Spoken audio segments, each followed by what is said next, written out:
Hi, this is Bill Prater, and welcome to Business Builders Show, where we feature champions of their respective industries from all over the planet. Our mission is to provide you with timely, provocative, and actionable resources that inspire, promote, and accelerate your quest for business excellence. Today, we're going to talk about the multifamily entrepreneur with Gino Barbaro. Now, Gino is a realtor and an investor who's become an authority on multifamily investing. He's got over 15 years of experience in the real estate industry. In just 3 of those investing years, he's managed to expand his portfolio to a total of 675 units. In addition to being a successful investor, podcaster, and entrepreneur, Gino is also a life coach, a certified professional coach, educated by the Institute for Professional Excellence in Coaching. On top of all of that, Gino is also the author of 2 best-selling books. The first is the most likely to be of interest to real estate investors, and that's called Wheelbarrow Profits: How to Create Passive Income, Build Wealth, and Take Control of Your Destiny Through Multifamily Real Estate Investing. He has a popular podcast called Jake and Gino Podcast that Gino hosts with his business partner, Jake Stenziano. Gino, it's fantastic to have you here, my friend. Thanks, Bill. How you doing? I'm doing fantastic. Now, I think I know, but our listeners, who would include potential employees, vendors, property owners, all kinds of people, wonder, who in the world do you guys serve? I think the first person that I serve is God. I think that's the first thing that I think about every day when I get up in the morning. If I'm doing something right, is it His will? I try to think about that all the time, because that really leads to all of my actions. As you get older, it's become a forefront to me. We just got over the Easter holiday weekend. The second one is my family. That's the second group of people that I serve. Am I being the role model? Am I being the financial steward? Am I being that person that my kids look up to and they're proud of? So that really shapes my thought and processes for the day, where I spend my time. What do I have to sacrifice and what I don't? I think the third person group that I serve is my employees. If my employees aren't happy, if I don't have a vision for them, if I don't tell them why we're doing something, especially now with the millennials, they need to know today, not tomorrow, but they need to know what Jake and Gino is all about and what Rand Property Management is all about. So I keep them at the forefront, and I want to, as a leader, I want to know if I'm doing right. I want that feedback. I want their feedback, and I want them to actually help me with the vision as well. The next group of people is in the Jake and Gino community, our mentorship students. I want to serve them as well as possible. We're vertically integrated, so we do the entire process of multifamily real estate. We buy assets, we sell, we teach, we property manage. So we're in the business, and being in the business is very important if you're going to teach students. So we've had students have closed over 38,000 units to date. So we have a really robust community. So for me, creating content for them, podcasts, writing multiple books, that has been really one of my, I guess the last 5 years, one of my biggest focuses. And then ultimately we have a 100-year real estate brand, and we have the property management company as well. So we have a bunch of different businesses going on, but ultimately I would put it in that order, Bill. That's beautiful. That's beautiful. I love that. I love the inclusion of God. Now, my next question is, what problems do you solve? And he doesn't have any problems, or she doesn't have any problems. But in general, everybody else you listed has problems. So focusing on all of those, or one of those groups that you serve, Gino, what problems do you solve for them in the multifamily space? So in the multifamily space, I think people in general, especially our generation, we have lack of financial intelligence and lack of mindset. So I want to be the role model for that. I'm teaching children. I've created a personal finance academy. We've even written a couple of kids' books. I mean, it all starts, I want to be the role model for parents to continue and begin that conversation about personal responsibility, about finding a mentor. And then for the adults out there, ultimately, people say they want to become financially free. And for me, over the years, when I became financially free, I equated that to time. I just wanted my time back, and I wanted to make empowering decisions. When I want to work, with who, why, and how long, whatever that looks like. I didn't want to retire on a beach. And for most of the people in my community, that's what they want. They want to make those empowering decisions. Do I go to work today? And for the most of them, yes, I'm still going to go to work. I'm probably going to even work harder because it's my own business. So I think those are the problems that we solve. And then ultimately with multifamily, just teaching our 3-step framework. It's the buy right, the manage right, and the finance right. And the manage right portion is really, really important. And that's where systems come into play. And that's where multifamily entrepreneurship comes into play, because most investors, when they start out, they don't have two things. They don't have an exit strategy. When I buy a deal, what do I do? Do I hold it forever? Do I sell it in 3 years? Do I refinance it? They don't have that framework yet, because they're just buying quote unquote assets. And what they're doing is they're thinking about being a landlord instead of being ultimately an entrepreneur. That's why you get into multifamily, because it's a scalable business. I had one restaurant for 20 years. And in multifamily, in the last 6 or 7 years, I've scaled it up to 1,500 units. Not much has changed. Everybody out there, you don't need to radically change your life. Just need to improve a few things. And it starts up here. Number one is responsibility. And number two is understanding that a business is scalable, but you need help because you weren't born with any of these skills. So going out there and teaching the students the manage right principles, which most educators don't, because it's not sexy, Bill. You know, buying that asset, financing that asset, that's sexy. But that manage right, we have the wheelbarrow, which is the wheel. It's in constant motion, constantly adding systems and constantly teaching these students that, listen, you're an entrepreneur, you're scaling a business. That's why you're in multifamily, not buying single family homes, because you're buying 20 units and 30 units. That's scalable. And then you're looking at the asset and going, I'm buying a business. I'm buying a little cash generating machine here. I'm becoming an entrepreneur. I'm becoming an asset manager, not just a landlord. Does that make sense? That's beautiful. So I want to ask you how you solve these problems. You identified a bunch, and maybe one or two case studies. Maybe you can remember somebody out of the recent past, you know, Sarah Jones, and just kind of walk us through how this person found you, what you did, how you helped them out. And if it takes a couple of case studies, Gino, let's go have a couple of case studies. So just kind of walk us through the little story. Sure. Well, the first case study is the sample investor out there doing single family homes. I can't get into multifamily. It's too big. I don't have the money to do that. And, you know, Mark Twain says it best. The quote goes, it's not what you know, it's not what you know that it's not what you don't know that will get you in trouble. It's what you know for sure that just ain't so. So most people come off the premise with these limiting beliefs is they can't get into it. But there's something called syndication where you can actually go out and raise capital. So we've taught students who come into the game and they're in these high markets, whether it's New York or California, and these deals don't make sense. So we help students invest outside their market. We help students who, you know, like you said, I can bring in Brian Alfaro down in Houston, Texas. He had a coffee shop. He had a couple of coffee shops as an entrepreneur. He's like, I want to get into multifamily because I can see the tax benefits, the amazing tax benefits that multifamily investors have. How do I do that? Can I go out and buy a fourplex or an eightplex? And for him, he's like, that doesn't make sense to me because I don't have the time to do that. I don't want to personally manage these assets. So he goes into the Jake and Gino community. He finds a couple of students. They become partners. And all of a sudden, they get into the game of syndication where they're starting to raise capital for other people's deals. And they do their first deal. And they're like, wow, that wasn't that hard. We were able to raise money. We got a little piece of the deal. But on the second deal, we're going to find our own deal and we're going to do that for ourselves. That's one way of getting into multifamily. The second way, I'm going to hold up a book. It's called Creative Cash, using seller financing, master lease options, creative ways to get money to get down on a property. Now, when I first started out 10, 15 years ago, it was very prevalent out there because there was a lot of deals, but there was no money. So we had to be really creative with the financing.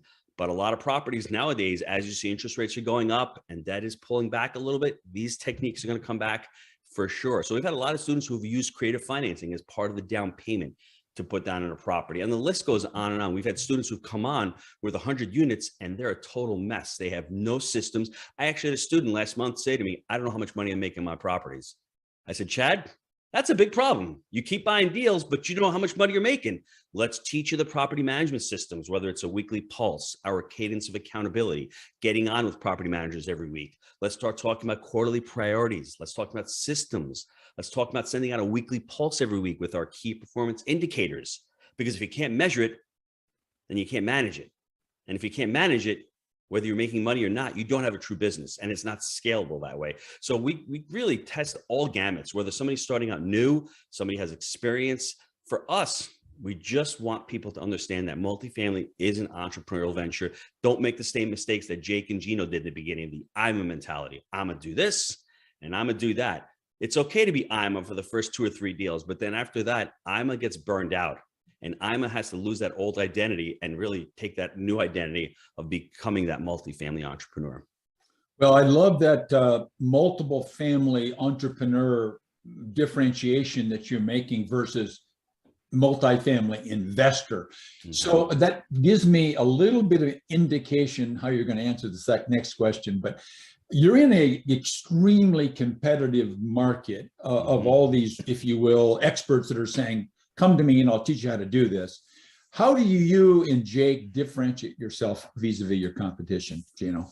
It's a great question, Bill. There's, I think, a few ways. The first way is that we're vertically integrated. We do the entire part of the business, and we're continuing to buy assets. We've just closed on 4 assets in the last 6 weeks, so that's very important. For you to be able to teach, you need to be on the cutting edge. The second thing is, I'd mentioned to you that manage right portion of the framework. We have our coaches.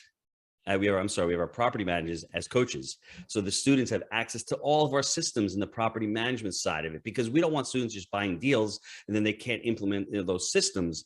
And I think third, and maybe probably just as important, we're not what we call a one-trick pony. We're not going to teach you just a syndication. We're going to teach you how to JV, joint venture with other students. We're going to teach you the creative solutions as well. We're also going to teach you the market cycle. You can buy an asset in any part of the market cycle, where the market is going up or the market is going down. And when do you buy these assets in whatever part of the market cycle? It's really, really important to understand that if somebody's just teaching one strategy, that's great. But we're in this for the long term. We're going to be able to see multiple market cycles in the next 15 or 20 years. Why don't we learn all the strategies now and learn when to use the strategies more effectively? That's beautiful. I love that. I love that soup to nuts orientation you guys have.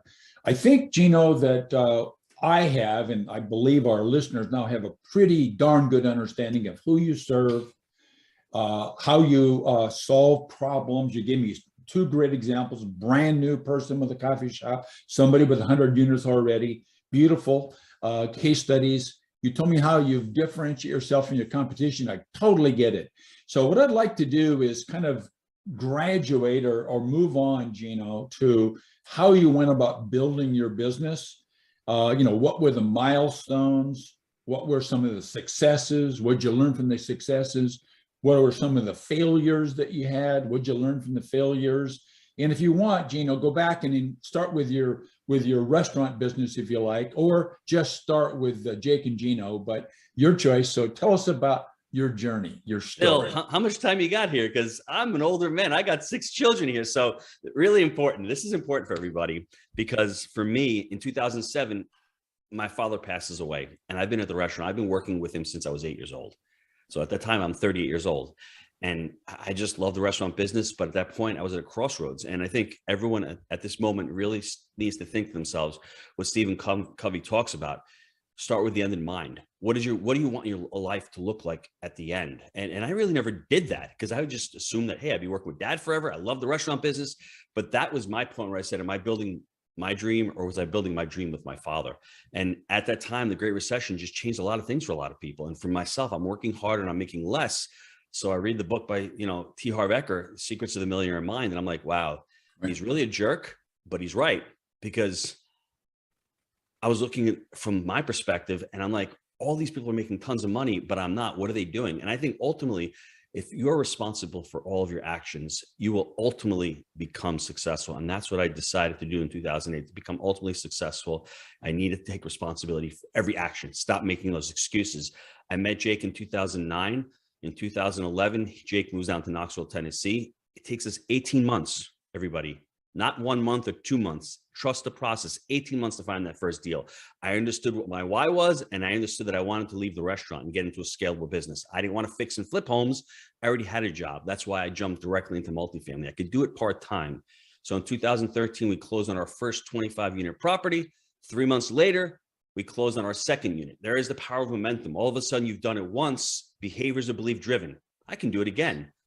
And within 18 months, we've got over 300 units. I don't know how it happened, luck of the draw, but putting it out there. I met a great partner named Mike. He's been my partner since the beginning. He helped us out a lot with the money and with the balance sheet to be able to, get these loans. And for us, I guess some of the learning points, some of the big challenges that we had scaling our portfolios, we didn't have systems. We had no property management software. We were using Excel and QuickBooks. To do that, you don't have proper accounting. You don't have proper KPIs. The other thing is we didn't have these weekly meetings, these quarterly meetings. We didn't have our rhythms going on. And I think the most important thing for me, especially when I was at the restaurant, I had no core values and I had no mission statement. And when we decided around 800 units, if we're going to continue to scale this, we really need to have core values for all of our different entities, whether it's our insurance company, whether it's our property management company, whether it's our Jake and Gino education company, our development company now. They all need to really be symbiotic, and they all need to be, permeate throughout the organization. And every time I was at the restaurant, I would always complain, well, these employees, they're just not good nowadays. You can go back 30 years ago, 20 years ago, and it wasn't the employees, everybody. It's you if you don't have the core values. Because I didn't know how to hire. I didn't know how to fire these employees. I was always blaming them, but I wasn't hiring based on these core values. I didn't have a true mission statement. I wasn't a leader, and it was the blame game. But once I decided, well, I want to have core values, people first, make it happen, extreme ownership, unwavering ethics, growth mindset. That's what our core values are. And I would challenge everyone out there, if you want to scale a business and it's not just you or your wife or a couple of buddies out there, you need these core values, because you're going to hire and fire your employees. They're going to breathe it. That's the first thing I ask of when we get somebody on who's going to be, on and we're going to interview them. What are their core values? What are their beliefs? Do they fit those core values? Is it my job, or is it, no, this is not my job? Well, if it isn't your job, then you're not right for organization. We're a small organization, we're entrepreneurial, and we want to have those core values. So coming back to the restaurant, like I said, for 20 years, I couldn't scale it. And that is the one thing that held back. I didn't have any expectations for the employees, but it was up to me that not having these core values didn't allow me to scale the company. So, Gino, about these core values, did you and Jake sit down and whiteboard the whole thing out? Did you have a couple of your employees in the room with you? Walk us through how you built the core values. I think it's really important to your success. It is. And this is another part where education. So you practice what you preach. We went out, we started first with traction with EOS. I know a lot of the entrepreneurs out there like Gino Wickman's book. We did that for a few months, but then we really wanted to get it in depth. So we ended up hiring the scaling up coaches, Vern Harnish's group, and we worked with them for about 2 years. And believe it or not, every quarter we would meet with them. And it took a good 6 months to get the core to flush them out. But we had our executive team on there because we wanted input from all of them as well. And it was a process, learning that process, going through it every quarter and figuring out what really resonates with us. Like you said, whiteboarding it out. And we have those quarterly meetings now every quarter, what we're going to do the next quarter for as far as priorities, as far as tasks goes. It's important. We want everyone rowing in the same direction. If you can get everyone rowing in the same direction, and we're big advocates of the Rockefeller habits as well. So going through those every quarter, picking one out that we're lacking on, those are really, really important.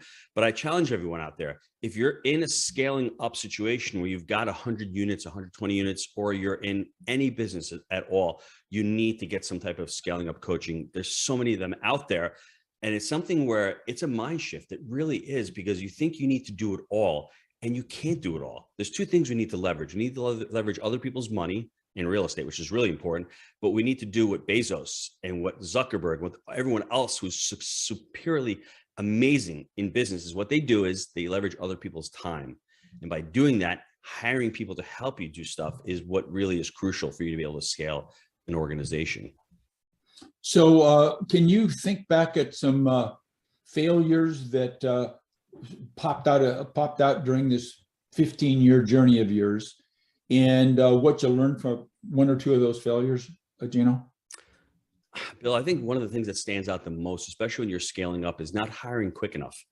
And it's been very difficult to hire somebody. And I will challenge everyone once again, once you have it pops up in your mind, you're saying, I need help in this, you're way past it. Whether it's a bookkeeper, whether it's somebody editing a podcast, whether it's somebody helping you write blogs, whether it's somebody helping you with social media, whatever that is, whether it's somebody for your marketing. We've got a head of marketing now. I held back on that, or a head of human resources. Human resources is the last endeavor that you typically scale up, because it's, I can hire, I can interview. But now when you're doing interviews, I don't have to waste 15 hours a week on all these different interviews. They send me the 3 or 4, participants that they like the best, and I hire and I, interview them. That has been the biggest challenge for us, especially for myself. Jake, not as much, but for me, it's been a little bit tougher. And what I would say to everybody, for instance, if you're hiring somebody, it's going to cost you $100,000 a year. Let's say $8,000 or $9,000 a month. Don't think of it as a $100,000 commitment. Think of it as an $8,000 a month commitment for 3 months, and then maybe a $25,000 commitment. And then after 3 months, if it doesn't work, you can let that person go. And it's easier to swallow. It's much more linear. You can understand and grasp it. But I will guarantee you, if you have the system in place and you know what that person needs to do, and you get that right person at seat, you're going to 10x that situation, whether it's in your sales department, whether it's part of organization or operations, or even for us, we do a lot of live events. I was booking flights. I was calling hotels. You know how much time and waste time that is? And you laugh, but I was at the time, I didn't know any better. And it's like, time out. These are things that aren't generating revenue for you. You need to focus on tasks that are generating revenue, that are adding value to the Jake and Gino community students. That does add value, but a different type of value. I have other areas where I can add value. Once I realized that, it's like, wow, okay, I've been being held back for years and years and years. I love your the insights you now have. So what I'd like to ask you about now is, so you've got your core values, and you're looking for whatever, a marketing manager you just described, or an HR person. So tell us about the balance, Gino, between hiring to the core values or hiring to the skill, and then how you make the ultimate decision of saying, I'd like you to step up and see if we're a good fit for each other. So walk us through a little case study of values versus skill and how you balance it out. I had the honor of interviewing a gentleman named Steve Robinson. He wrote the book Covert Cows from Chick-fil-A, and he hires on the 3 C's. That's what Chick-fil-A does: character, competency, and gosh, I forgot the other. Character, competency, and competence. Competence. And competence. Yes, thank you. Those 3. I was just thinking. I just looked at the book right there, and I remember doing the interview. And those 3 are really important. Character is so important for me. I want a person, you know. They're going to be around my family. It's a family organization. That one thing that sticks out in our Jake and Gino brand is family. And I want them to be part of the family. So character is really, really important. Competency, obviously, they have to be competent in the job. But if they're competent in any skill, I need to find the right job for them. And for us, it comes down to what we call values-based decision-making. Do we have the same values as the person we're trying to hire? We've been trying to hire an editor for the last couple of months. It's been a challenge because that editor's got to watch our footage. They have to sort of agree with our message. If they hate our message, how are they going to be able to edit our videos? If they're not really a good fit in the office, there's no chemistry, there's no camaraderie, it's going to be more difficult for them to get excited. This person's going to be traveling with us every weekend to these events, meeting the Jake and Gino community. I mean, if they're socialists and they're communists, they're not really going to love capitalism. They're not going to love what we're talking about. So that's a true fit. That's really, really important. And, you know, we're on the process of onboarding a young editor right now. He doesn't have all the skill sets. He can learn those skill sets, but I love his ideas. I love his thought process. I love his excitement. I love his energy. I love the fact that the rest of the team members, you know, really, really like him and are gelling with him as well. So that, to me, that's really important. I think those 3 C's and really focusing on if they're a core fit, a core value fit, and a culture fit, I think that's really, really important nowadays. And I think ultimately, do they buy into the vision? Have I described to them what the vision of our company is? We're out there. People with financial intelligence can change the world for the better. If you don't believe in that statement, then I don't think you could really work for Jake and Gino, because that's what our mission is. Our mission is to empower our students. So that's really, really important for me, for every person that comes into our organization. Yeah, I think when you use the word student, clearly you've just told us that you'll hire an editor that fits the core values and teach him the skill. It's you can teach the skill. You can't teach the character and the competency and things. So what, Gino, is holding Jake and Gino back now? One of the things is marketing. Marketing is a difficult endeavor right now, because you have to get all of your different, you know, all of your different plans out there. We have so many different events, but marketing is a challenging thing. It's not sales. It's really the message that you're trying to put out there. And what we're trying to do is we employ something called same side selling.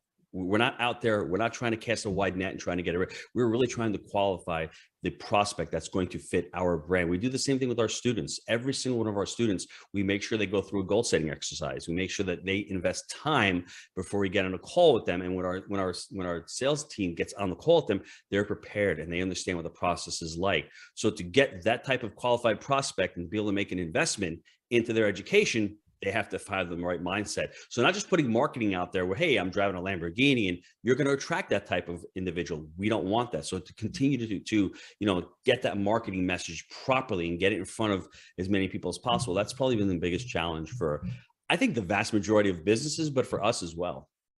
No, I think you're right. So how can our listeners get a hold of you, Gino? jakeandgino.com. Very simple. Just go there. You'll see the podcast. You'll see all the books we've written. There's free PDF downloads there. You'll find all the information, the resources at that website. No, Jake and Gino is an ampersand or A-N-D? A-N-D. A-N-D. jakeandgino.com. Thank you. Okay, so one last question then is, I don't have it. So what question were you maybe waiting for me to ask you? And so tell us that question and then give us the answer to the question I haven't asked you yet. I would say, what is ultimately the key to success in anyone's life, whether it's family, whether it's business, whether it's relationships? And we really try to stress, especially multifamily, because it's not an instant gratification. I think it's all about long-termism, having that long-term mindset. And that's crucial. My dad was a farmer in Italy. You don't plant the seed and then, get those potatoes a week later. There's a long-term mindset. You're investing in yourself today with the expectation of putting in the work. As Jim Rome says, you're not going to get that plant until it's seeded and it's watered. It takes time. So don't be discouraged if it doesn't work out in 2 or 3 or 4 or 5 or 6 months. Find somebody to hold you accountable. Put it out there. That's why the mentorship and the education is so important on my end. I didn't have that accountability early on. When I found my partner, Jake, I found that accountability. And then when we laid out a plan to say, hey, the next 3, 4, 5 years, this is what we're going to do. Continuing with that vision and thinking about the long term, to me, is what separates somebody from someone who's successful, who's not successful. Are you going to crypto and NFTs because that's the new fad? Or are you really diving into that space and really learning it? That's the difference between someone who's successful and not successful, as far as I'm concerned. I love the question. A beautiful answer, Gino. Thank you very much for spending your valuable time with us today. I very much appreciate it. I know our listeners did too. Thanks, Bill. So everybody, in closing, let's focus on a single fact, and that is that our businesses do not become extraordinary in a single moment. Gino just told you that. Instead, it gets there as a result of the owner first learning and then applying a proven combination of having the right mindset, of a dedication to a system of management, and number 3, leveraging high performance teams, whether they're inside your organization or outside resources like Jake and Gino right here in your wheelhouse. So thanks for listening, Jake. Once again, it's going to be Gino. Thanks again for sharing your beautiful time with us. Take care, Bill. Thank you.